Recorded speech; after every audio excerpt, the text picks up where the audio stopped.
للہ رب العالمین الصلاة والسلام علی سید الانبیاء والمرسلین اما بعد اعوذ باللہ من الشیطان الرجیم بسم اللہ الرحمن الرحیم قال اللہ تبارک و تعالی فی شان حبیبہ الکریم ان اللہ وملائکتہ یصلون علی النبی یا ایہا الذین آمنوا صلوا علیہ وسلموا تسلیما صلی اللہ علی النبی الامی وآلہ صلی اللہ تعالی علیہ وسلم صلاۃ و سلاما علیک یا حبیبی یا کریمی یا محسنی یا رسول اللہ صلی اللہ تعالی علیہ وسلم۔ کتاب التمنی، باب تمنی الخیر وقول النبی صلی اللہ تعالی علیہ وسلم لو کان لی احد ذہبا۔ حدثنا عبداللہ بن یوسف حدثنا سعید بن عفیر حدثنی اللیث حدثنا عبد الرحمن بن خالد عن ابن شہاب عن ابی سلمہ وسعید بن مسیب ان ابا ہریرہ قال سمعت رسول اللہ صلی اللہ تعالی علیہ وسلم یقول والذی نفسی بیدہ لولا ان رجالا یکرہون ان یتخلفوا بعدی ولا اجد ما احملہم ما تخلفت ولا وددت انی اقتل فی سبیل اللہ ثم احیا ثم اقتل ثم احیا ثم اقتل ثم احیا ثم اقتل۔ اللہ تبارک و تعالیٰ کا لاکھ لاکھ شکر و احسان ہے کہ رب کی دی ہوئی توفیق سے ہم اور آپ قرآن پاک کے بعد سب سے معتبر کتاب بخاری شریف کے درس میں حاضر ہیں۔ اللہ کریم کی بارگاہ میں دعا ہے کہ رسول کریم علیہ السلام کی حدیثیں سننے سے زیادہ عمل کی توفیق عطا فرمائیں۔ آج سے ایک نیا چیپٹر، ایک نئی کتاب کی شروعات امام بخاری نے کیا۔ نام ہے کتاب التمنی، تمناؤں کے بارے میں، آرزوؤں کے بارے میں۔ ہمارے نبی کریم علیہ الصلاۃ والتسلیم نے اپنی حیات میں جو تمنا کیے تھے، آرزو کیے تھے کسی چیز کی، ان چیزوں کا بیان ہے۔ سب سے پہلا باب اس کتاب میں امام بخاری نے جو پیش کیا، نام رکھا باب ما جاء فی التمنی ومن تمنی الشہادت۔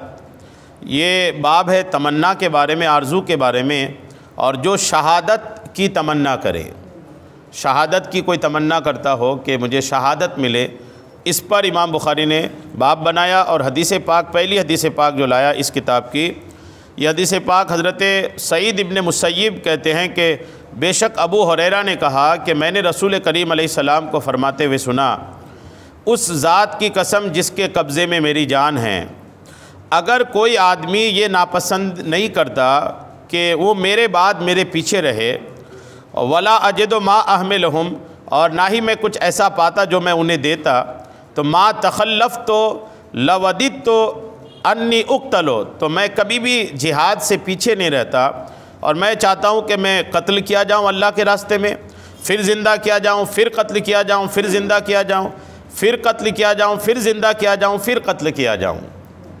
یہ آقا کریم علیہ الصلاۃ والتسلیم نے اپنی تمنے کا اظہار فرمایا۔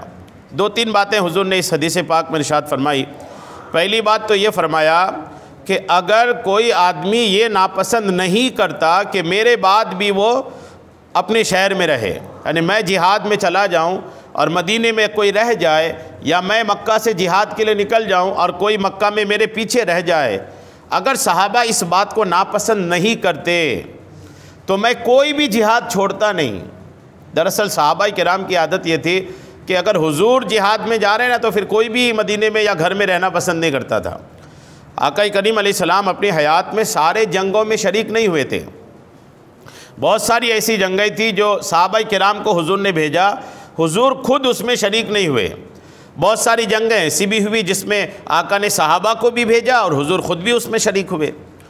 جن جنگوں میں حضور شریک نہیں ہوئے، یا جنگ میں شریک ہونا اور شہادت حضور کو کتنی پسند تھی کہ فرماتے ہیں کہ اگر یہ بات نہیں ہوتی کہ میں چلا جاؤں اور کچھ صحابہ شہر میں رہ جائے، اور شہر میں رہنے والے صحابہ حضور کے پیچھے رہنا پسند نہیں کرتے، اگر پسند وہ کرتے نا کہ میں چلا جاؤں پھر بھی کچھ لوگ مدینے میں رہ جائیں، چونکہ مدینے میں عورتیں، معذور، بچے یہ تو شہر میں ہی رہتے ہیں نا، اگر سارے لوگ چلے جائیں، حضور بھی چلے جائیں، حضور کے ساتھ صحابہ بھی چلے جائیں، سبھی چلے جائیں گے تو ظاہر سی بات ہے عورتوں کی حفاظت کون کرے گا، معذور لوگوں کی حفاظت کون کرے گا، بیڈ ریسٹ اپاہج جو لوگ ہیں ان کی حفاظت کون کرے گا، بچوں کی حفاظت کون کرے گا۔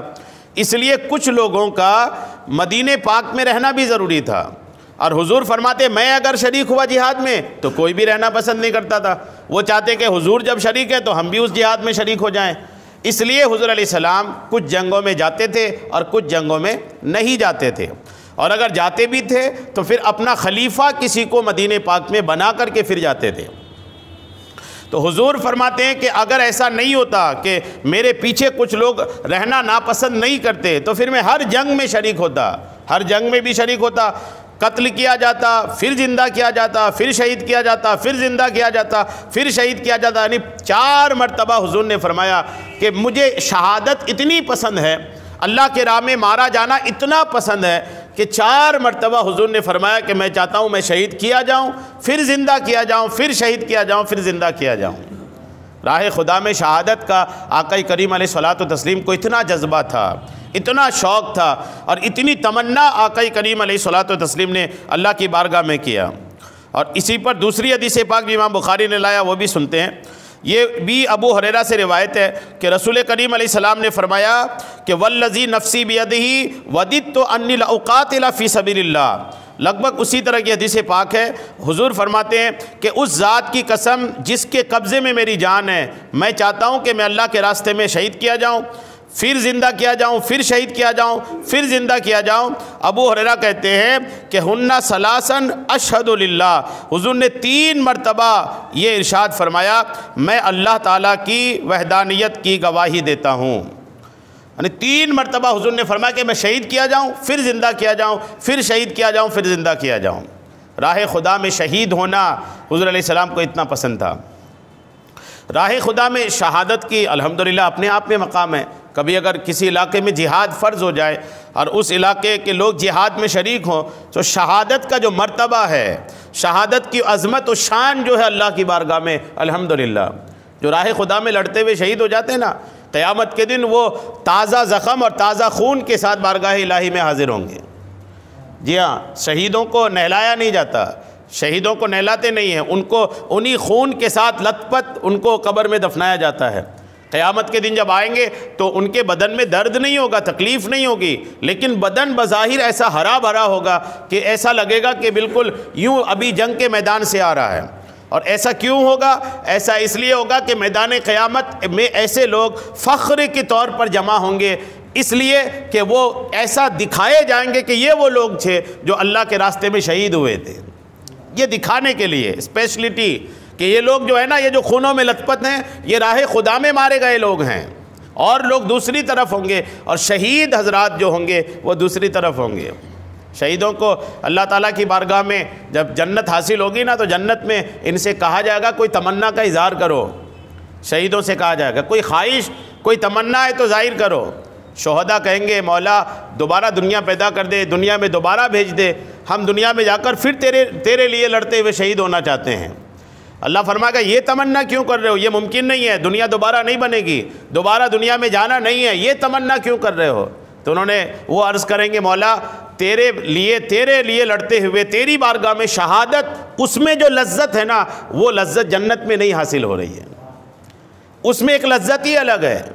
اچھا بظاہر ایسا لگتا ہے، شہیدوں کا جب بیان پڑھیں گے نا آپ، بظاہر ایسا لگتا ہے کہ آدمی اللہ کے راستے میں لڑ رہا ہے، زخمیں کھا رہا ہے، تیر کھا رہا ہے، تلوار کے زخمیں ہیں، طرح طرح کی زخمیں ہیں، بظاہر دیکھنے والوں کو ایسا لگتا ہے۔ کتابوں میں آتا ہے کہ جو شہید ہونے والا ہوتا ہے نا، وہ جب لڑ رہا ہوتا ہے ان کے زخموں کی کوئی تکلیف ان کو نہیں ہوتی، یہاں تک کہ کہا جاتا ہے کہ جب ان کی موت کا وقت رہتا ہے اللہ تعالیٰ انہیں جنت کی دیدار عطا فرما دیتا ہے، اور جنت کو دیکھتا ہے سارے درد بھول کر کے دنیا سے تشریف لے جاتا ہے۔ شہادت کا وہ مقام ہے۔ آقا کریم علیہ السلام پیغمبر ہو کر، نبی ہو کر جب شہادت کی تمنا کریں، غور کریں کہ شہادت الحمدللہ کیا عظیم الشان چیز ہے۔ اس کے بعد امام بخاری نے جو دوسرا باب بنایا، وہ باب بنایا باب و تمنا الخیر، بھلائی کی تمنا کرنا۔ تمناؤں پر ہی حدیثیں ہیں، آج ہی یہ چیپٹر پورا ہو جائے گا۔ باب کیا بنا امام بخاری نے کہ کوئی بھلائی کی تمنا کر سکتا ہے کہ نہیں، جیسے میں کروڑ پتی ہو جاؤں، میرے بڑے بڑے محل ہو جائے، یا کوئی بھی دنیاوی خیر اخروی خیر، خیر کی تمنا، بھلائی کی تمنا کرنا کیسا ہے؟ وقول نبی علیہ السلام لو کان لی احد ذہبا، اور حضور کا یہ تمنا کہ اگر میرے پاس احد پہاڑ کے برابر سونا ہوتا۔ احد پہاڑ ایک پہاڑ ہے، حضور نے ایک بار یوں ارشاد فرمایا کہ اگر میرے پاس احد پہاڑ کے برابر سونا ہوتا تو وہ سونا کیا کرتا؟ حدیث پاک سنیے۔ عن ابی ہریرہ عن النبی علیہ الصلوۃ والتسلیم قال، حضرت ابو ہریرہ کہتے ہیں کہ نبی کریم علیہ السلام نے فرمایا لو کان عندی احد ذہبا، اگر میرے پاس احد پہاڑ کے برابر سونا ہوتا، لأحببت اللہ یاتی ثلاثن، تو میں چاہتا کہ 3 دن 3 رات سے زیادہ یہ میرے پاس نہ رہے، سارا کے سارا میں صدقہ کر دیتا۔ جی ہاں، فرماتے کہ احد پہاڑ کے برابر، بہت بڑا پہاڑ ہے احد، کبھی جائیں حرمین شریفین کی زیارت کو آپ دیکھیں، احد پہاڑ کی کیا عظمت و شان ہے، احد پہاڑ کو دیکھیں، احد پہاڑ کے برابر حضور فرماتے میرے پاس سونا ہو تو 3 دن 3 رات بھی میرے پاس بچے نا، وہ سارا کے سارا میں صدقہ کر دوں۔ اور بچا کے کیا رکھوں؟ کہتے بچا کے صرف وہ رکھوں کہ جو قرض میں ادا کرنے کے لیے ضروری ہو، اور کوئی قبول کرنے والا پائے تو میں دیتا رہوں، قرض ادا کرنے کے قابل بچا رکھوں، اور سارا فی سبیل اللہ صدقہ کر دوں۔ الحمدللہ، حضور اکرم علیہ الصلوۃ والتسلیم کے صدقہ کے تعلق سے یہ حضور کے جذبات تھے۔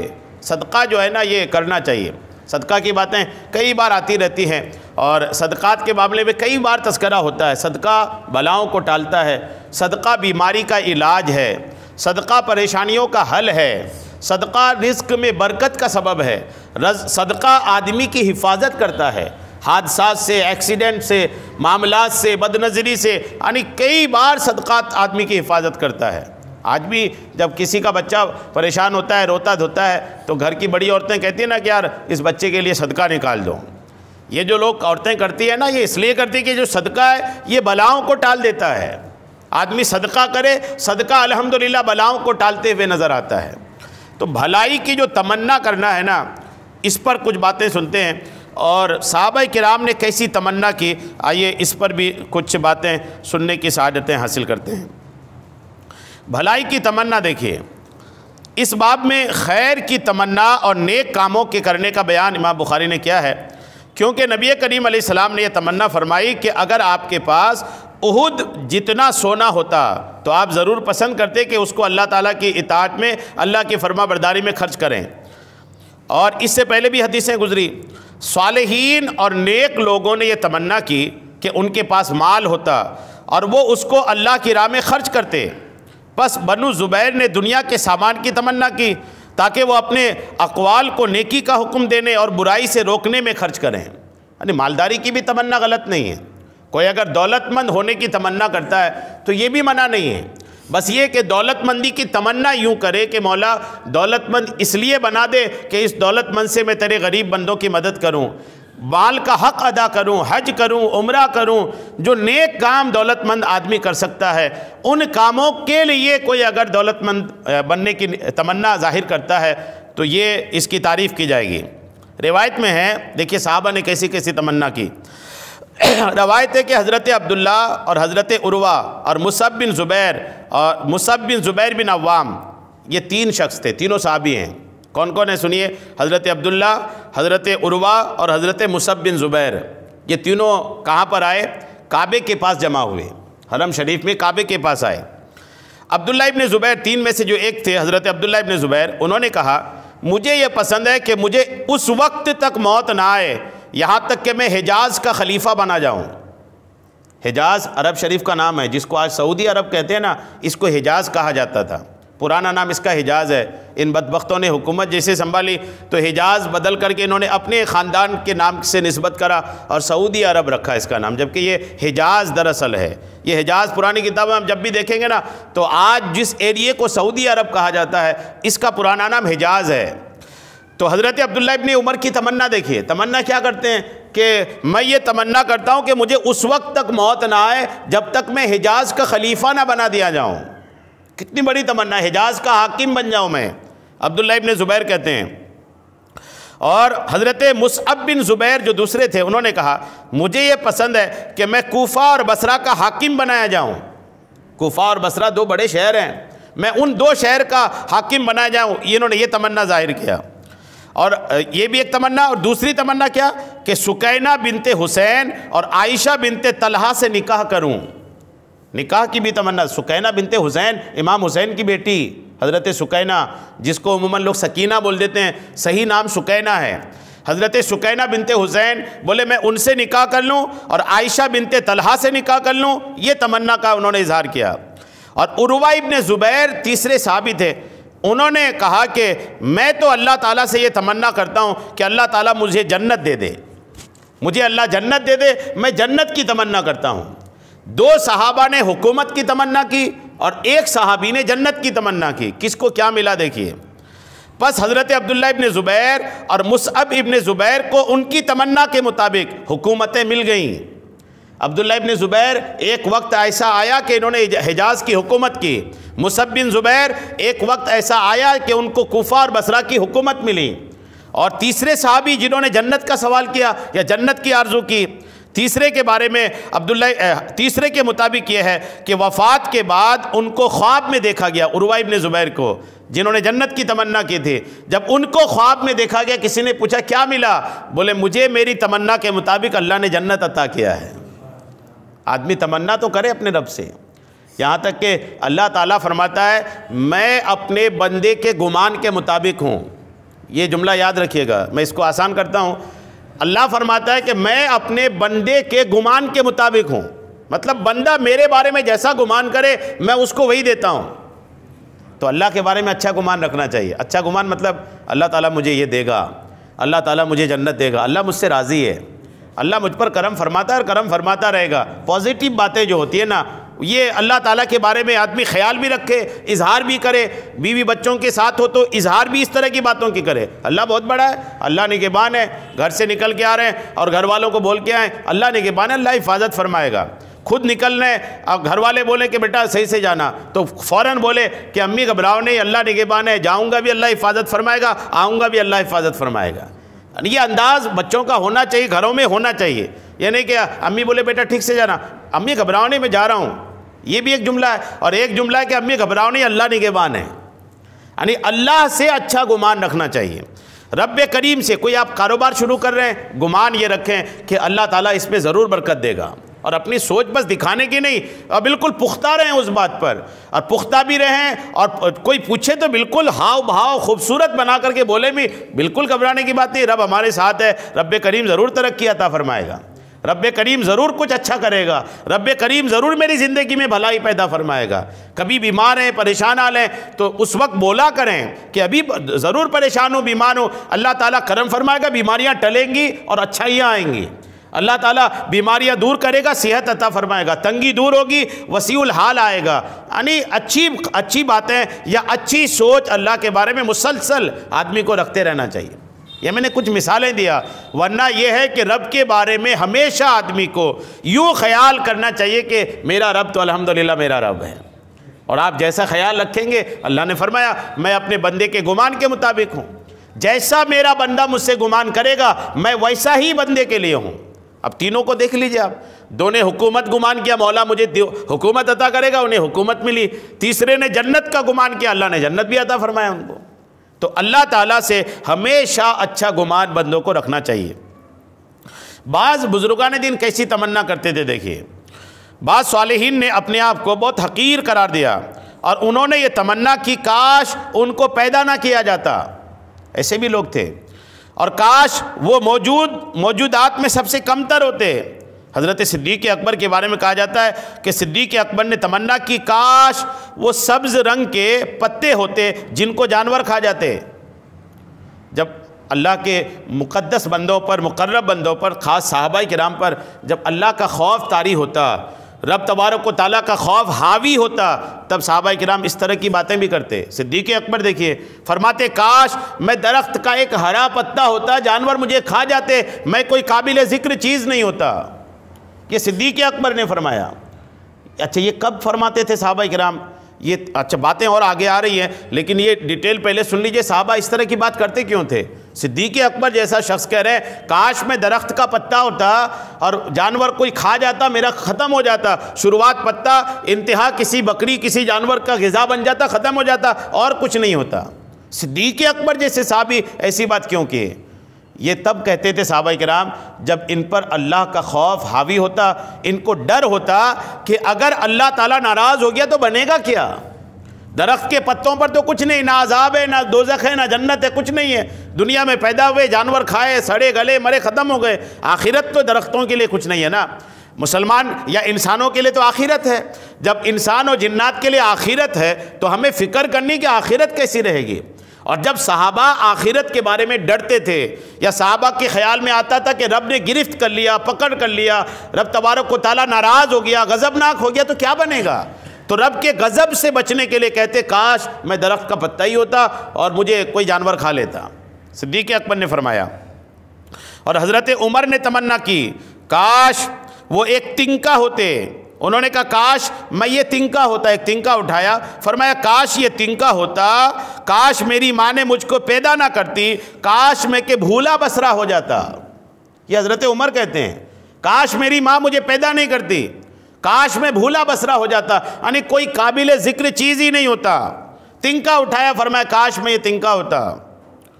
اور حضرت عمران بن حسین رضی اللہ تعالیٰ عنہ نے کہا میری تمنا ہے کہ میں راکھ ہوتا اور مجھے کسی گرم دن ہوا اڑا کر لے جاتی. گرمی کا موسم ہوتا، پتجھڑ کا موسم ہوتا، کوئی تنکا ہوتا، ہوا اس کو اڑا کے لے جاتی، میں کوئی قابل ذکر چیز نہیں ہوتا. یہ بھی صحابی ہیں. اور حضرت ابو ذر رضی اللہ تعالیٰ عنہ نے کہا میری تمنا ہے کہ اللہ تعالیٰ مجھے ایک درخت پیدا کرتا جس کو لوگ کاٹ دیتے، ختم کر دیتے. یہ حضرت ابو ذر یہ بھی صحابی ہیں. اچھا قابل ذکر بات، توجہ طلب بات یہ ہے کہ یہ لوگ تو اللہ تعالیٰ کے نیک بندے بھی ہیں، صحابی بھی ہیں اور یقیناً جنتی ہیں.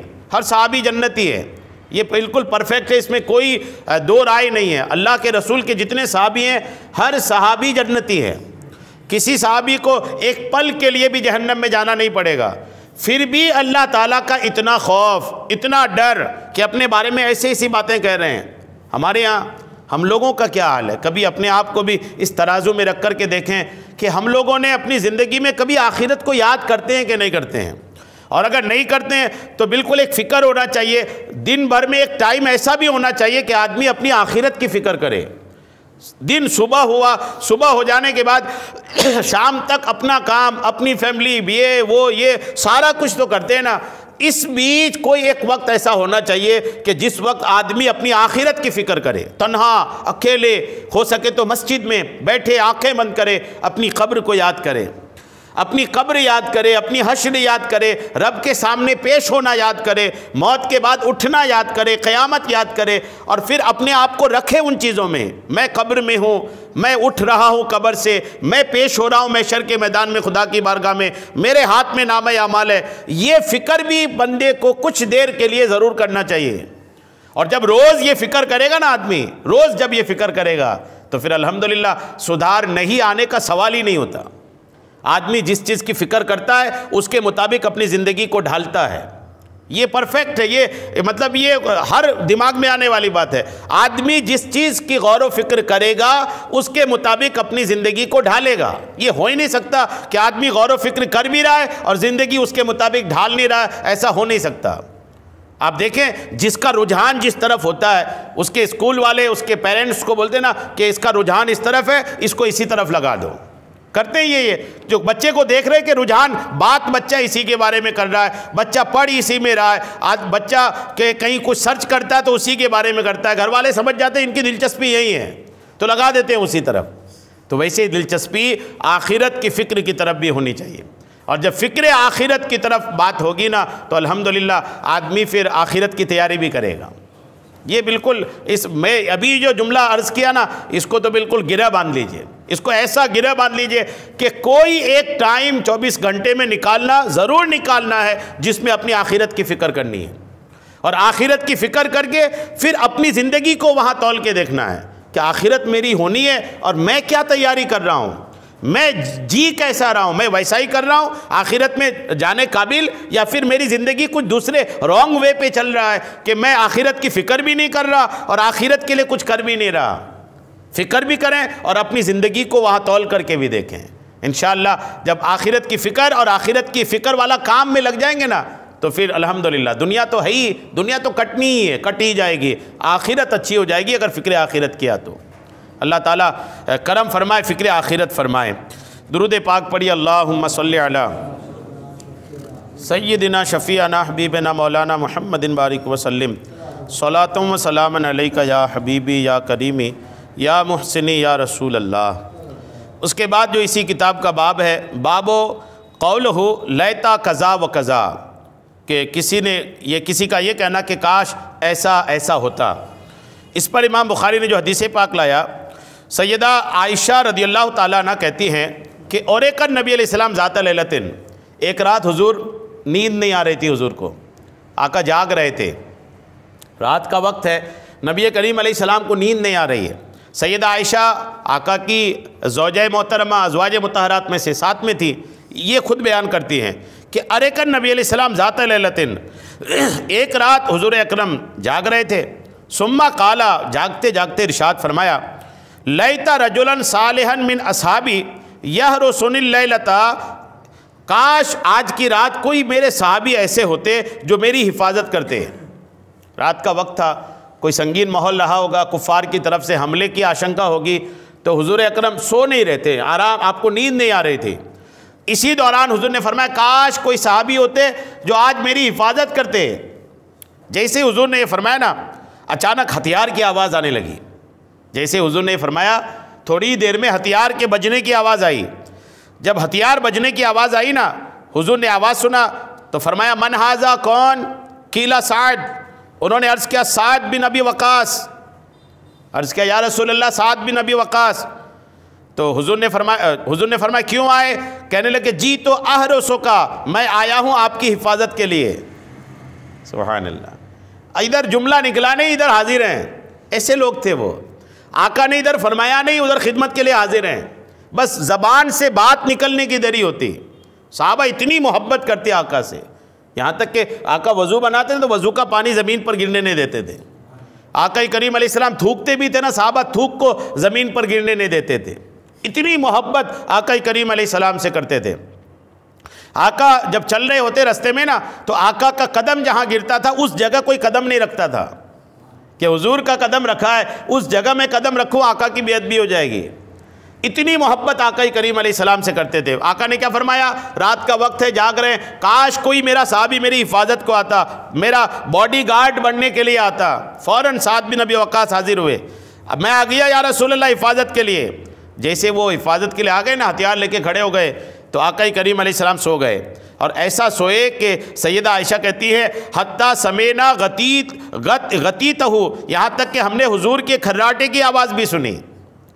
حضور اکرم جب گہری نیند آتی نا تو ہلکی کھراٹے کی آواز آتی، تکلیف والی کھراٹے نہیں کہ ایسا کھراٹا، بعض لوگ ایسے کھراٹے بھی لیتے نا کہ آزو بازو کوئی سو بھی نہ پائے، تو ایسا کھراٹا حضور کا نہیں ہوتا تھا، بڑا نرم کھراٹا، بس یہ کہ سوئے ہیں آدمی، سو گئے ہیں، وہ جو سوئے کی آواز ہوتی ہے نا وہ آواز کھراٹے کے انداز میں حضور کی آتی۔ حضور اکرم علیہ الصلوۃ والتسلیم کے بارے میں عائشہ نے کیا فرمایا؟ آقا سو گئے، قال بلال اللہ لیتا شیری حل ابیتن لیلتن بے وادی حولی اسخن و جلیل، اور حضرت بلال نے ایک بار فرمایا تھا کہ کاش میری زندگی میں کوئی ایسی رات بھی آئے کہ میں وہ رات ایسی جگہ گزاروں کہ میرے آس پاس اذخر اور جلیل نام کی گھاسی ہو۔ فاخبرت النبی علیہ السلام، تو میں نے حضور کو اس کی خبر دیا۔ ایک تو یہ چیز ہو گئی۔ اچھا، یہاں ایک بات بڑی واضح طور پر ثابت ہوئی کہ اگر کوئی آدمی پاپولر ہے، مشہور ہے، وہ آدمی اپنی حفاظت کے لیے باڈی گارڈ رکھنا چاہتا ہے تو شرعاً اس کی اجازت ہے۔ آقا کریم علیہ السلام نے کیا فرمایا؟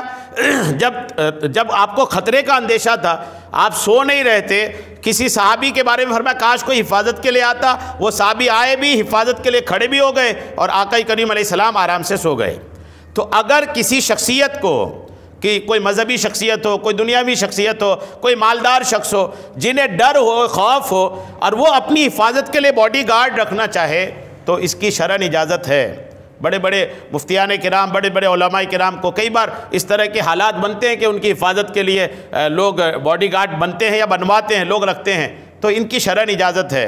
حضور نے الحمدللہ کئی بار اپنے ساتھ حفاظت کے لوگ رکھے، جنگ بدر لے لیں، جنگ احد لے لیں، خیبر سے واپسی کا موقع لے لیں، جنگوں میں لے لیں، آقا کریم علیہ الصلوۃ والتسلیم جنگ میں تشریف لے جاتے نا تو حضور کا خیمہ بھی بنتا تھا، اور خیمہ کے آس پاس کچھ صحابہ کھڑے بھی رہتے تھے، کچھ صحابہ تو میدان جہاد میں مصروف ہوتے اور کچھ صحابہ حضور کے خیمے کے پاس کھڑے ہوتے حضور کی حفاظت کے لیے۔ تو یوں حضور کی حفاظت میں کھڑا ہونا یا حضور کی حفاظت کا انتظام کرنا، حضور کی حفاظت میں وقت دینا، یہ صحابہ نے کیا۔ اس لیے کوئی اگر حفاظت کے لیے کسی کو رکھتا ہے تو شرعاً اس کو بھی منع نہیں کیا جائے گا۔ اس کے بعد جو حدیث پاک اب اس کو توجہ سے سنیں، یہ باب ہے باب و تمنی القرآن والعلم، علم اور قرآن کی تمنا کرنا۔ کس کی تمنا کرنا؟ علم کی اور قرآن کی۔ حدیث پاک سنیے، اس پر امام بخاری نے جو لایا، ابو ہریرہ سے روایتیں کہتے ہیں کہ رسول کریم علیہ السلام نے فرمایا لا تحاسدوا الا فی اثنین۔ حضور فرماتے ہیں دو ہی چیز میں رشک کیا جا سکتا ہے۔ کتنی چیزوں میں؟ رشک سمجھتے ہیں، دو چیز ہوتی ہے، ایک ہوتا ہے حسد، ایک ہوتا ہے رشک۔ حسد کا مطلب ہوتا ہے آپ کسی کی نعمت دیکھ کر یہ سوچیں کہ اس کی نعمت ختم ہو جائے، مجھے مل جائے، اس کو حسد بولتے ہیں۔ یہ ناجائز ہے، حرام ہے، جہنم میں لے جانے والا کام ہے۔ اور ایک ہوتا ہے رشک کرنا، مطلب کسی کی نعمت آپ دیکھیں اور دیکھ کر بولیں کہ ان کے پاس تو رہے ہی، مجھے بھی مل جائے۔ جیسے کوئی مالدار ہو گیا تو آپ یہ تمنا کریں کاش اس کی مالداری تو رہے جیسا یہ مالدار ہے ویسے مجھے بھی مالداری مل جائے۔ جس بھی بندے کی کوئی نعمت کو دیکھ کر وہ نعمت اپنے لیے بھی تمنا کرے، ان کے پاس تو رہے ہی، مجھے بھی مل جائے، تو یہ تمنا جو ہے نا اس کو بولتے ہیں رشک کرنا۔ کیا بولتے ہیں اس کو؟ رشک۔ تو رشک جائز ہے، حسد حرام ہے، رشک جائز ہے۔ حضور اکرم علیہ الصلوۃ والتسلیم نے فرمایا دو آدمی پر بس رشک کیا جا سکتا ہے۔ آج کل لوگ رشک کس پر نہیں کرتے؟ کسی کی جاب پر کرتے ہیں، کسی کی خوبصورتی پر کرتے ہیں، کسی کے خوبصورت محل پر کرتے ہیں، ہے نا، کسی کی گاڑی پر کرتے ہیں۔ لوگ رشک کس چیز پر نہیں کرتے؟ لیکن آپ کے نبی کریم علیہ السلام نے فرمایا دو چیز ایسی ہے جس پر رشک کیا جا سکتا ہے۔ کون سی دو چیز ہے؟ سنیے، حضرت ابو ہریرہ کہتے ہیں کہ حضور نے فرمایا دو ہی چیز پر رشک کی جا سکتی ہے۔ پہلی کون سی چیز؟ پہلا کون سا آدمی؟ رجل عطاہ اللہ القرآن، پہلا وہ آدمی جس کو اللہ تعالیٰ نے قرآن کا علم عطا کیا۔ پہلا آدمی جس پر رشک کیا جا سکتا ہے، فرمایا آقا نے کہ وہ آدمی جسے اللہ نے قرآن کا علم عطا کیا، فہو یتلوہ من اناء اللیل والنہار، وہ علم والا صبح و شام دن و رات قرآن کی تلاوت کرتا ہو۔ یقول، اور آدمی جو ہے وہ کہتا ہے لو اوتی تو مثل ما اوتی ھذا لفعلت کما یفعل، اگر جیسا اس آدمی کو قرآن کا علم ملا ہے ویسے ہی مجھے بھی علم ملے تو جیسا یہ کرتا ہے ویسا ہی میں بھی کروں گا۔ پہلا رشک اس پر جس کو قرآن کا علم حاصل ہے، جبکہ یہ رشک کوئی نہیں کرتا۔ مجھے نہیں لگتا کوئی کرتا ہو کہ کوئی عالم دین کو دیکھ کر بولتا ہو کہ یہ عالم دین ہے، میں بھی عالم دین بن جاتا، کاش میں عالم بن جاتا۔ یہ مجھے نہیں لگتا کوئی تمنا کرتا ہوگا، جبکہ حقیقت یہ ہے کہ حضور نے فرمایا پہلی چیز جو تمنا کی جا سکتی ہو یا کسی کو دیکھ کر رشک کیا جا سکتا ہو وہ یہی ہے کہ اگر کوئی علم دین والا جا رہا ہے یا آپ نے کسی علم دین والے کو دیکھا تو تمنا کرے کاش میں بھی علم دین حاصل کرتا، اور یہ جو کر رہے علم دین حاصل کر کے میں بھی کرتا۔ پہلا بندہ، اور دوسرا بندہ کون ہے دیکھیے، وَرَجُلٌ عَطَاهُ اللَّهُ مَالًا يَنْفِقُهُ فِي حَقِّهِ، وہ دوسرا آدمی وہ ہے جسے اللہ تعالیٰ مال دے اور وہ آدمی اس مال کو مال کے حق میں خرچ بھی کرے، زکوٰۃ ادا کرے، صدقات عطا کرے، اور اس مال کو جہاں فی سبیل اللہ خرچ کرنا چاہیے وہاں خرچ بھی کرے، تو اس پر رشک کیا جا سکتا ہے۔ اور رشک کرتے ہوئے یہ کہے کہ لو اوتی تو مثل ما اوتیا لفعلت کما یفعل، اگر اس کی طرح مجھے بھی مال دیا گیا تو جیسا یہ کر رہا ہے ویسے ہی میں بھی الحمدللہ کروں گا۔ یعنی وہ مالدار جس کے پاس مال ہے اور اس نے مال حاصل کر کے اس مال سے اللہ کے راستے میں صدقہ کر رہا ہے، زکوٰۃ ادا کر رہا ہے، غریبوں کی مدد کر رہا ہے، ایسے مالدار پر بھی رشک کیا جا سکتا ہے۔ تو رشک صرف کتنے لوگوں پر ہوا؟ دو ہی لوگوں پر نا، ایک وہ مالدار جو مالداری کے ساتھ دینداری بھی ہے، اور دوسرا وہ بندہ جس نے قرآن کا علم حاصل کیا ہوا ہے۔ ان دو بندے پر رشک کیا جا سکتا ہے، اس کے علاوہ کسی پر رشک نہیں کیا جا سکتا۔ تو بہرحال اس پر رشک کریں، علم والوں کو دیکھیں تو رشک کریں، اور کوئی مالدار دیندار کو دیکھیں تو اس پر رشک کریں۔ تو رشک یہ دو چیز پر آقا کریم علیہ الصلوۃ والتسلیم نے فرمایا۔ اس کے بعد امام بخاری نے جو باب بنایا، اب تک تو یہ سنا آپ نے کہ کن کن چیزوں کے بارے میں تمنا کر سکتے ہیں۔ کچھ چیزوں کے بارے میں تمنا کرنا منع بھی ہے، کچھ چیزیں ایسی ہیں جن کے بارے میں تمنا کرنے کی اجازت نہیں ہے۔ تمنا کرنا منع کن چیزوں کا دیکھیے۔ حدثنا حسن بن ربی قال حدثنا ابو الاحوص عن عاصم عن نضر بن انس قال انس بن مالک لولا انی سمعت النبی علیہ السلام یقول لا تتمنوا الموت لتمنیت۔ حضرت انس بن مالک کہتے ہیں کہ میں نے سنا کہ نبی کریم علیہ السلام سے اگر میں یہ نہیں سنتا کہ موت کی تمنا نہیں کرو تو ضرور میں موت کی تمنا کرتا۔ کس چیز کی تمنا منع ہے؟ موت کی تمنا کرنا یہ منع ہے۔ ایک حدیث پاک تو یہ ہے، اور دوسری حدیث پاک بھی سنیے۔ یہ حدیث پاک حضرت ابی خالد قیس سے، وہ کہتے ہیں اتینا خباب بن ارت نعودہ، خباب بن ارت کے پاس ہم آئے تھے عیادت کے لیے، وقد اکتویٰ سبعا، اور انہوں نے سات طرح کی چیز لگائی تھی، اور فقال لولا ان رسول اللہ نہانا ان ندعو بالموت لدعوت، انہوں نے کہا کہ تکلیف مجھے اتنی ہے کہ اگر موت کی تمنا کرنے کس سے حضور منع نہیں کرتے نا تو آج میں موت کی تمنا کرتا۔ تکلیف بہت زیادہ تھی، لیکن موت کی تمنا حضور اکرم علیہ السلام نے کرنے سے منع کیا، اس لیے انہوں نے موت کی تمنا نہیں کی۔ موت کی تمنا کی اجازت نہیں ہے۔ کیوں نہیں اجازت ہے؟ حدیث سنیے۔ یہ حدیث پاک دیکھیے، ابو ہریرہ سے روایت ہے ان رسول اللہ قال، حضور فرماتے ہیں لا یتمنى احدکم الموت، تم میں سے کوئی موت کی تمنا نہ کرے، حالات کتنے خراب کیوں نہ ہو جائے۔ اب غور کریں، جب موت کی تمنا ہی منع ہے تو کوئی خودکشی کر لیتا ہے تو یہ اللہ کو کتنا ناپسند ہے۔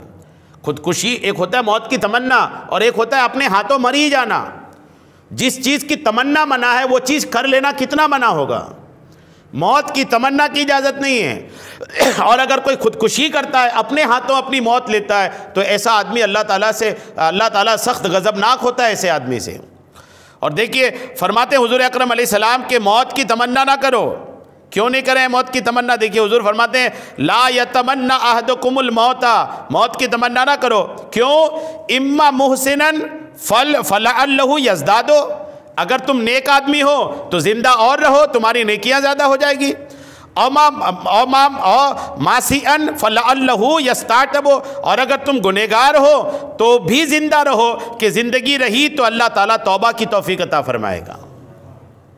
یہ دو چیز ہو گئی۔ موت کی تمنا کرنے کے منع کی وجہ ایک تو یہ کہ اگر نیک آدمی ہے تو زندہ رہو، جتنا نیک اور زندہ رہو گے اتنا ہی تمہارے لیے الحمدللہ نیکیاں حاصل کرنے کا وقت ہوگا۔ گنہگار اگر ہیں تو توبہ کرنے کا موقع مل سکتا ہے۔ بہرحال زندہ رہے، موت کی تمنا نہ کریں۔ پچھلے زمانے میں دو نوجوانوں کا واقعہ میں نے کسی کتاب میں پڑھا تھا کہ دو بھائی تھے، سگے بھائی تھے۔ ایک بھائی بڑا نیکوکار تھا اور ایک گنہگار تھا۔ ایک نیکوکار ایک گنہگار۔ نیکوکار شخص جو تھا نا اس کا پہلے انتقال ہو گیا، جو نیک تھا اس کا پہلے انتقال ہو گیا، اور جو گنہگار تھا وہ زندہ رہا۔ پھر جب دونوں کا انتقال ہوا اور کسی نے خواب میں دیکھا دونوں کو، جب خواب میں دیکھا تو کیا دیکھتے ہیں؟ جو بعد میں انتقال کیا تھا نا اس کا مرتبہ اونچا ہے، جو پہلے انتقال کر گیا تھا اس کا مرتبہ کم ہے، بعد والا زیادہ مرتبے پر ہے۔ خواب میں دیکھنے والے کو حیرت ہوئی کہ یہ بعد والا تو نیکوکار نہیں تھا، پھر نیکوکار نہیں ہونے کے بعد اس کا مرتبہ زیادہ اونچا کیسے ہے؟ اس کا مرتبہ کس طرح زیادہ اونچا ہو گیا؟ جب یہ دیکھا گیا نا تو پوچھا انہوں نے کہ اس کا مرتبہ کیسے اونچا ہوا، تو جواب یہ ملا کہ یہ بعد میں جو زندہ تھا نا، جو پہلے ختم ہو گیا، اس کی نیکی کا کانٹا بند ہو گیا تھا، یہ زندہ تھا، اس کی نیکی کا کانٹا چل رہا تھا، اس کے مرنے کے بعد بھی اس نے نیکی کرتا رہا، اس لیے اس کا مرتبہ زیادہ ہے، زندگی زیادہ ملی، نیکیاں زیادہ کیا، اس لیے اس کا مرتبہ بھی زیادہ ہے۔ تو زندگی بری نہیں ہے، لیکن زندگی کو آدمی نیک بنا کر رکھے تب بری نہیں ہے۔ ایسی بھی زندگیاں ہیں کہ لوگ زندگیاں لمبی لے رہے ہیں لیکن اللہ کی نافرمانی میں گزار رہے ہیں، تو ایسا نہیں ہو، اللہ کی فرما برداری میں زندگی گزرے، اور ایسی زندگی گزرے کہ ایک ایک دن جیسے بڑھے ہمارے نامہ اعمال میں نیکیاں بھی بڑھتے رہے۔ درود پاک پڑھیں تو آخری حدیث سناتا ہوں۔ صلی اللہ علی النبی الامی وآلہ صلی اللہ تعالی علیہ وسلم، صلاۃ و سلام علیک یا حبیبی یا کریمی یا محسنی یا رسول اللہ، صلی اللہ تعالیٰ علیہ وسلم۔ عن ابن مسعود قال قال رسول اللہ صلی اللہ تعالیٰ علیہ وسلم لا یمنعن احدکم اذان بلال من سحورہ۔ رمضان کا جب مہینہ ہوتا تھا نا تو حضور اکرم علیہ السلام کی مسجد میں 2 اذانیں ہوتی تھی سحری کے وقت۔ کتنی اذانیں ہوتی تھیں؟ 2 اذان، ایک سحری سے پہلے اور ایک پھر فجر کی اذان کے لیے 2 اذانیں ہوتی تھیں۔ تو حضور نے کیا فرمایا اس تعلق سے؟ دیکھیے حضور نے فرمایا کہ تمہیں کوئی بھی کھانے پینے سے نہ روکے بلال کی اذان، یعنی سحری کھانے سے نہ روکے کس کی اذان؟ بلال کی اذان۔ کیوں؟ فَإِنَّهُ يُؤَذَّنُ أَوْ قَالَ يُنَادِي۔ حضور فرماتے کہ بلال جو اذان دیتے ہیں نا وہ اس لیے اذان دیتے ہیں کہ تہجد پڑھنے والے لوٹ جائیں اور سونے والے ہوشیار ہو جائیں۔ وَلَيْسَ الْفَجْرُ، وہ فجر کے لیے اذان نہیں دیتے، تہجد کی اذان دیتے ہوں۔ کس کی اذان دیتے تھے؟ تہجد کی۔ آج بھی مسجد نبوی میں تہجد کی نماز جماعت کے ساتھ ادا ہوتی ہے، اور صرف مسجد نبوی میں ہی نہیں، حرمین شریفین کی اور دیگر جو مساجد ہیں ان مسجدوں میں بھی تہجد کی اذان ہوتی ہے۔ 6 اذان ہوتی ہیں، ایک تہجد کی بھی اذان ہوتی ہے اور دیگر جو 5 نمازیں ہیں اس کی بھی اذان ہوتی ہے۔ تو آج بھی اگر کوئی تہجد کی اذان دینا چاہے اپنی مسجد میں تو بنا مائک کے تو دے دیں۔ مائک سے اس لیے نہیں دے کہ وہ دیر رات کا وقت ہے اور پھر شہر بھی ہوتے ہیں، لوگ سوئے بھی رہتے ہیں۔ تو اگر کوئی تہجد کی اذان آج بھی مسجد میں دینا چاہے اور دے کر کے تہجد کی نماز پڑھنا چاہے، یا کوئی گھر میں بھی اپنی تہجد کی اذان دے کر نماز پڑھنا چاہے، تو مختصر آواز میں کہ صرف آواز اپنے گھر کی چوکھٹ میں ہی، اپنے گھر کے چاروں طرف ہی پھیل رہی ہو، اتنی آواز میں گھر کے اندر بھی تہجد کی اذان دے کر کوئی تہجد پڑھنا چاہے تو الحمدللہ پڑھ سکتا ہے۔ حضرت بلال دیتے تھے نا، حضرت بلال دیتے۔ تہجد کی نماز جو ہے نا یہ الحمدللہ بڑی عالیشان نماز ہے۔ اس نماز کو اچھا ابھی رمضان ہے، بڑا آسان ہے تہجد پڑھنا، اب بہت آسان ہے۔ جب آپ سحری کے لیے اٹھتے ہیں نا تو 5-10 منٹ پہلے اٹھ جایا کریں، سحری کھا لیں، جب تک ختم سحری کا اعلان نہیں ہو جائے تہجد کا وقت رہتا ہے۔ تو آپ جاگے ہوئے بھی رہتے ہیں، سحری کے لیے اٹھے ہوتے ہیں، منہ ہاتھ جب دھونے کے لیے گئے تو وضو ہی بنا لیں، منہ ہاتھ صرف نہ دھو کر وضو بنا لیں، اور وضو بنا کر کے جب سحری کھائیں نا تو تھوڑا سا وقت یوں نکال لیں کہ سحری کھانے کے بعد 10 منٹ کا وقت بچے، تو وہ 10 منٹ جو ہے نا آپ کم سے کم 4 رکعت تہجد کی پڑھ لیں۔ تہجد کی نماز کم سے کم 4 رکعت اور زیادہ سے زیادہ 12 رکعت ہے۔ تو یوں رمضان کا پورا مہینہ آپ چاہیں تو آسانی کے ساتھ تہجد کی نماز پڑھ سکتے ہیں۔ دیگر دنوں میں تو آسان نہیں اتنا، دیر رات اٹھ کر کے، چونکہ تہجد کے لیے عشاء پڑھ کر سونا ضروری ہے۔ اب عشاء پڑھ کر سوئے تو ایک تعداد ہے جو فجر میں نہیں اٹھتی، تو تہجد میں کیا اٹھے گی؟ لیکن رمضان جو ہے نا اس میں تہجد آسان ہے، خاص کر وہ لوگ جو روزہ دار ہیں۔ سحری میں اٹھنا ہی اٹھنا ہے، اور جب اٹھنا ہی ہے تو الارم تھوڑا سا پہلے کا لگا لیں، 10 منٹ کا بس وقت آپ ایسا نکال لیں کہ سحری کے بعد فارغ وقت ہو، وہ 10 منٹ میں آپ کم سے کم 4 رکعت یا 6 رکعت یا 8 رکعت، یا وقت ملا تو 12 رکعت تہجد پڑھ لیں۔ یقین کریں تہجد جو ہے نا وہ انسان کی زندگی بدل دیتا ہے، بڑی پیاری نماز ہے یہ، اللہ کرے کہ یہ پڑھنے کی توفیق مل جائے۔ تو حضرت بلال جو تھے نا وہ کب اذان دیتے تھے؟ اندھیرے میں ہی دیتے تھے، فجر کی نہیں ہوتی۔ اور پھر حضور اکرم فرماتے تھے کہ تب تک کھاتے پیتے رہو جب تک کہ عبداللہ ابن مکتوم اذان نہ پکارے۔ کون اذان نہ پکارے؟ عبداللہ ابن مکتوم۔ یعنی رمضان کے دنوں میں خاص کر تہجد کے وقت اذان حضرت بلال پکارتے تھے، اور جو فجر کی اذان ہوتی تھی وہ حضرت عبداللہ ابن مکتوم پکارتے تھے۔ تو کتنے مؤذن ہو گئے حضور علیہ السلام کے؟ حضور اکرم کے کتنے مؤذن ہو گئے؟ 2 ہو گئے نا۔ ایک تو حضرت بلال، عموماً مشہور کیا ہے کہ حضور کے مؤذن بلال ہیں، تو حضور کے مؤذن، مسجد کا مؤذن صرف بلال ہی نہیں تھا، حضرت بلال رضی اللہ تعالیٰ عنہ تو لگ بھگ تھے ہی، لیکن کئی اور صحابہ بھی جنہوں نے اذان پکارا، جیسے اسی بخاری کی حدیث میں آپ نے سنا حضرت بلال جب سحری کا ہی وقت ہوتا تھا اس وقت اذان پکارتے تھے، اور عبداللہ ابن مکتوم جو تھے وہ کب پکارتے تھے؟ فجر کی اذان۔ عبداللہ ابن مکتوم نابینا تھے، عبداللہ ابن مکتوم کیا تھے؟ نابینا تھے، اور نابینا شخص تھے لیکن پھر بھی الحمدللہ آتے مسجد تھے اور فجر کی اذان بھی پکارتے تھے۔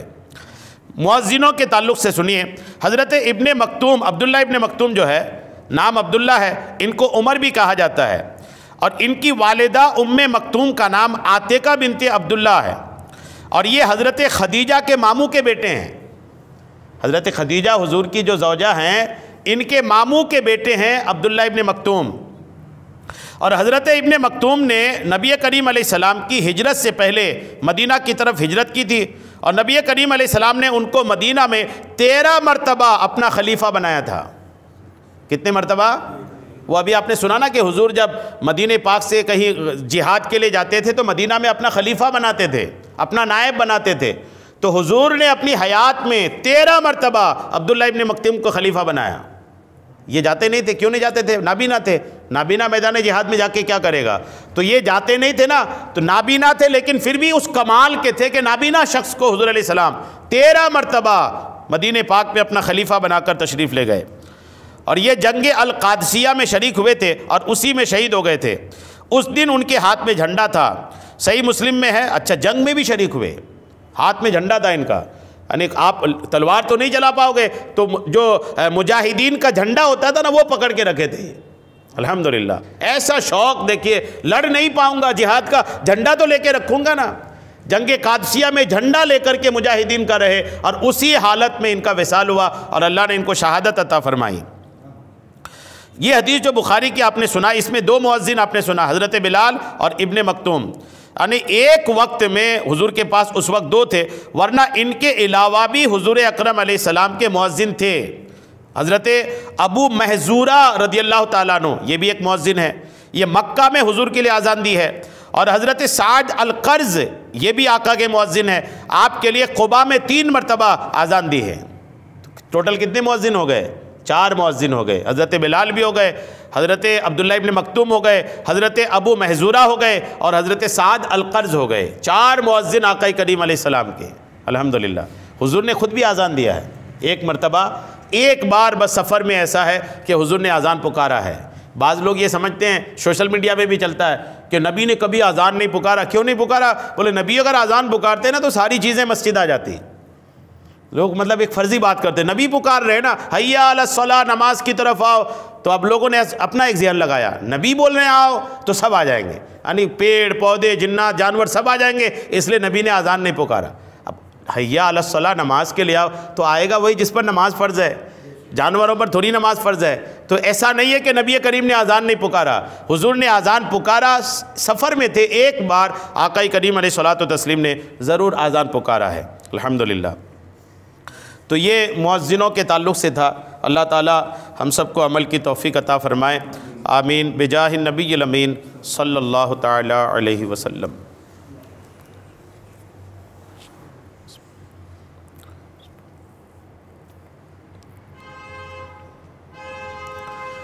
قال اللہ تبارک و تعالی فی شان حبیبہ الکریم، ان اللہ وملائکتہ یصلون علی النبی یا ایہا الذین آمنوا صلوا علیہ وسلموا تسلیما۔ صلی اللہ علی النبی الامی وآلہ صلی اللہ تعالی علیہ وسلم، صلاۃ و سلام علیک یا رسول اللہ، سبحان ربک رب العزۃ عما یصفون وسلام علی المرسلین والحمد للہ رب العالمین، حق لا الہ